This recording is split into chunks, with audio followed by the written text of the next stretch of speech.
At exactly 5 o'clock in the morning local time on October 14, 2025, a swarm of 17 Ukrainian first-person view drones sweeps across the desolate expanse of no man's land near Pokrovsk. They move with the eerie precision of wolves surrounding prey. For the past 6 minutes, the machines have flown more than 10 kilometers across fiercely contested enemy territory. Now the final 30 seconds of the mission begin. At this point, the drones are operating completely without human control. Their GPS guidance is gone. Their radios are silent. They are not communicating with one another at all. Yet in a few moments, their onboard artificial intelligence will reveal a brutal new reality of modern warfare. These machines will demonstrate how a handful of commercial electronic components, parts that anyone could order from ordinary websites, can systematically destroy an entire Russian assault formation, attempting a desperate high-speed maneuver across open ground. On this battlefield, heavy tanks and armored vehicles have become slow targets. Precision drone strikes have made traditional armored assaults painfully vulnerable. Facing this new reality, Russian commanders have begun gambling on one thing alone: speed. Their plan is simple and extremely dangerous. Instead of moving slowly with armored columns, motorcycle troops are sent racing across a 10-kilometer stretch of exposed terrain, a strip of land that has become a slaughterhouse for conventional armored forces. The soldiers sacrifice armor completely. Protection is abandoned in exchange for raw acceleration. Their goal is to reach Ukrainian trenches before drones or artillery can react. If they succeed, they will crash directly into the defensive lines, dismount, and create chaos behind the front. That confusion could allow heavier reinforcements to advance. It is essentially a suicidal sprint built entirely on surprise and velocity. But the surprise is already gone. Far above the riders, the lead Ukrainian drone has already found them. Its thermal camera locks onto the convoy's glowing heat signatures against the freezing ground below. This is not a simple drone controlled by an amateur pilot with a joystick. The optical sensor continuously feeds raw imagery into a neural network trained on thousands of hours of battlefield reconnaissance footage. The system has been specifically trained to recognize motorcycle assault patterns. The artificial intelligence does not simply detect vehicles as shapes. It understands formations, it analyzes spacing, it studies acceleration patterns. Even through a grainy low-resolution video feed measuring just 640 by 480 pixels, the system clearly sees 17 bright thermal targets glowing against the cold earth. 17 white ovals, each one a motorcycle engine. The onboard heat detection algorithm immediately isolates every vehicle, assigns them identification tags, and begins instant threat analysis. Motorcycle number 7 emits a 1.2 watt electromagnetic signature. Motorcycle number 12 emits 1.1 watts, but motorcycle number 4 is different.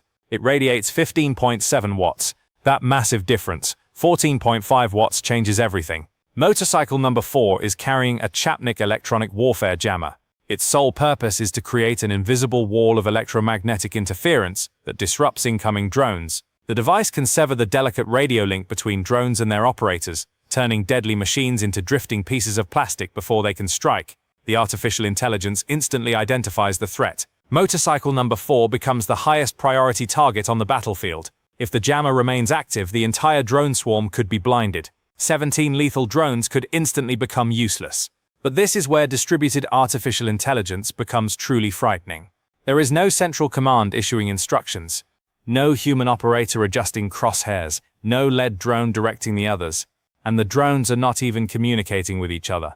Instead, 17 completely independent digital brains are processing the same battlefield data at the same time, and every single one reaches the exact same conclusion within the same fraction of a second.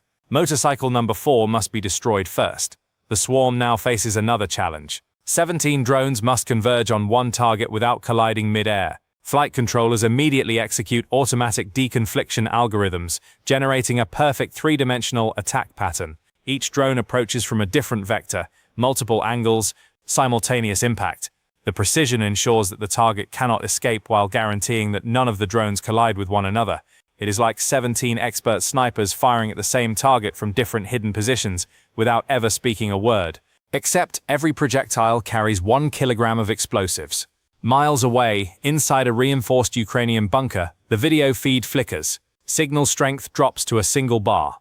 At this distance, the Ukrainian soldiers watching the screens are no longer pilots. They are spectators. All they can do is watch the hunt unfold through a fading video signal. Below them, the Russian riders race across the shattered ground of no man's land. Their motorcycles roar over craters and frozen mud at speeds approaching 120 kilometers per hour. They have only 90 seconds to cross the open terrain, 90 seconds before the drones reach them.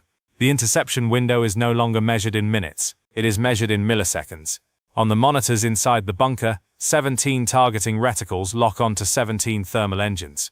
In 30 seconds, the convoy will cross a critical invisible line. Once they pass it, the drones must begin their final attack dive. At that moment, the entire mission shifts. Control transfers fully to the machines. The artificial intelligence deliberately severs the remaining telemetry connection. From this point forward, the drones operate completely on their own logic boards. There is no abort option, no backup plan. A simple commercial flight controller costing only $95 begins performing collision calculations 10 times every second. Ultrasonic sensors create invisible safety bubbles around each drone. Whenever turbulence pushes the machines too close together, tiny rotor adjustments instantly push them apart. This inexpensive consumer hardware has survived the entire mission so far. Now it only needs to survive one more minute. As the swarm closes to 3 kilometers, the formation suddenly changes. What once looked like scattered drones now snaps into a perfect attack matrix. 7 drones climb sharply to 80 meters. They prepare for a vertical strike from above. 5 drones peel outward to 50 meters. Their role is to attack from the sides, forcing the convoy into panic maneuvers. The remaining 5 drop to just 10 meters above the ground. They form the pursuit pack, racing behind the motorcycles. The trap is complete. A Russian Tunguska air defense system scans the sky from behind the convoy. Its radar sweeps the battlefield, but 2 seconds earlier, the drones were somewhere else. The operator sees nothing. The swarm is flying beneath the radar horizon, hidden by terrain and curvature of the earth. 7 drones high, 5 drones low, 5 drones racing from the rear. The radar remains blind, but something feels wrong. The night is too quiet. No artillery, no mortars, just silence. At that moment, the drones execute their final command. Target, motorcycle number 4. Speed, 42 meters per second. Detonate on contact. The Russian riders believe they are protected by an air defense network worth millions of dollars. But physics does not care about military budgets. The Tunguska radar struggles to detect a 1-kilogram plastic quadcopter among rocks, trees, and ground clutter. When a single contact finally appears on the radar screen, it is already too late. 4 kilometers, 30 meters altitude, speed 141 kilometers per hour. The operator knows instantly that something is wrong. Then the swarm emerges. 17 glowing thermal signatures flood the screen. 5, 10, 15, 17 targets, spread across a 1-kilometer front. The operator slams the automatic fire button. A missile launches. The radar lock fails. Tracer rounds tear through the sky. Cannons roar. 1 drone is destroyed. 16 remain. At 5:08 a.m., the first drone strikes motorcycle number 4. The jammer explodes. The bike disappears in a blast of fire and shrapnel. The convoy erupts into chaos. The remaining drones hit almost simultaneously. Explosions ripple through the formation. Motorcycles collide. Riders lose control. Engines scream across frozen ground. At 5:10 a.m., the bike carrying a C4 breaching charge detonates. A massive fireball rises into the sky, lighting the battlefield like a second sunrise. When the flames finally fade, the assault force no longer exists. The open ground is filled only with burning wreckage. The drone swarm is gone, its mission complete.